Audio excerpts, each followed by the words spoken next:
On August 27th, 1979, Val Johnson got in an incident with a UFO. When he was driving, he saw a light and encountered it. On his way to see what it was, the UFO came speeding at him. Then he was unconscious for 39 minutes. This incident happened near Stephen, Minnesota, Marshall County. This is important today because more people might look into UFOs, and we will have a better chance to see what is outside of the Earth, which we can discover what's there besides us. More UFOs have been spotted in the U.S. The most famous sighting was in Roswell, New Mexico. A couple of the more famous sightings were Kenneth Arnold case, 1947, Washington, D.C., 1952, the Hill abduction, 1961, Rendlesham Forest Lights, 1980. Those are some of the other famous UFO sightings. At 1:40 a.m., 36 years ago, Marshall County Sheriff's Deputy Val Johnson was on night patrol along a rural section of State Highway 220 near Stephen, Minnesota, when he drove into a ball of light. He was drifting on the side of the road from the UFO. This is important today because maybe more people are looking to doing stuff with UFOs. One such case, which is difficult to explain, is that of Police Deputy Val Johnson from Oslo, Minnesota. The light was coming at me. It was extremely bright. The inside of the car lit up. I can remember that. And it was a very dazzling, brilliant occurrence. His story is that while driving along a country road on night patrol, he saw a light in the far distance. After he'd been watching it for a while, it started moving towards him. He maintains that he blacked out, and when he came to, his car had been thrown across the road. Later examination revealed that the car itself had been damaged. A dented top, smashed headlights, shattered windshield, and a bent antenna. Something did strike my vehicle. Something didn't want me there, apparently, or it was, I can't put a judgment on it. I really don't know how to classify it. I can't classify it as an attack. Perhaps it was an escape. It happened when he saw a light on the side of the road and went to explore it. Then it came speeding at him, and the next thing he knew, the light was in the car with him. He was unconscious for 39 minutes, and when he was checked by someone, he had mild welder's burns. He could not stand to be exposed to bright lights.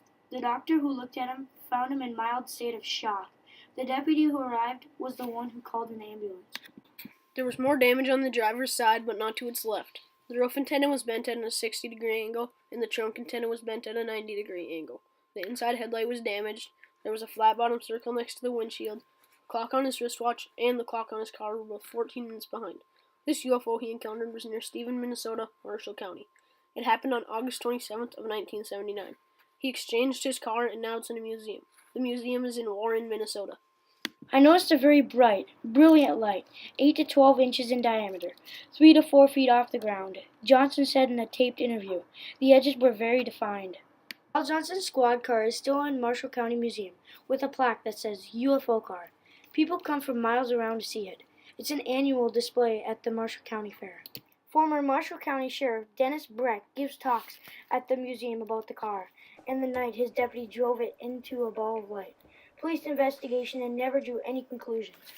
A windshield expert, Meridian French, from Ford, said after looking at the windshield, even after several days of the reflection on the crack patterns and apparent sequence of fractures, I still have no explanation for what seemed to be inward and outward forces almost acting simultaneously.